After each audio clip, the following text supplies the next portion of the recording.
নাম ইমতিয়াজ। আমার বাসা হয়েছে ঢাকা কেরানীগঞ্জ।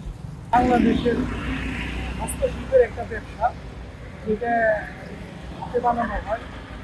যেমন হ্যান্ডমেড চুড়ি, এই চুড়িগুলো মূলত তৈরি হয় আপনার কাপড়, সুতা, এরপর কুড়ি, এরপর বিভিন্ন ধরনের ম্যাটেরিয়ালস দিয়ে চুড়িগুলো প্রোডাক্ট আছে। সেটা হচ্ছে আপনার এগুলো বিক্রি করি।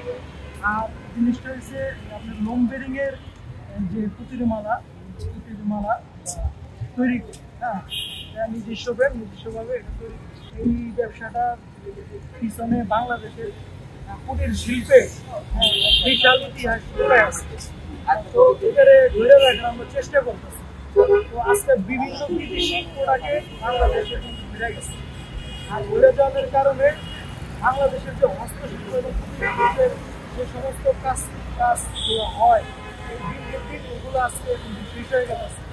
তো ওই রকম দাম পাইতেছে না। এই ব্যবসা করার কারণে আল্লাহ সুবহানাহু ওয়া তাআলা আমারও সুন্দরভাবে চলে গেছে এবং যে সমস্ত মহিলারা আমাদের সহযোগিতা করতেছে তাদেরকে বানায় তৈরি করে দিয়েছে। আমার প্রায় 60 থেকে 70 জন এরকম কর্মী আছে, সবাই মহিলা কর্মী। তো মহিলা কর্মীদের ব্যবসা এরকম কি আমার আইন এটা আমরা খুলে দিচ্ছি।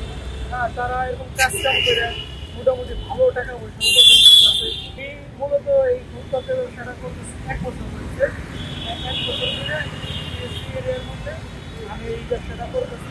আলহামদুলিল্লাহ ভালো মাল চলতেছে, মালের চাহিদা আছে, যদিও দাম কম পাইতেছি, তারপরেও মাল টুকটাক চলতেছে। এই ব্যবসা মূলত এটা হাতে বানানো একটা জিনিস, এটা একটা খুব শখের জিনিস। তো আমরা এরকম এটা শখই তৈরি করি, শখই বানাই। আর যারা পরে তারাও শখে পড়ে বাংলাদেশের পণ্য।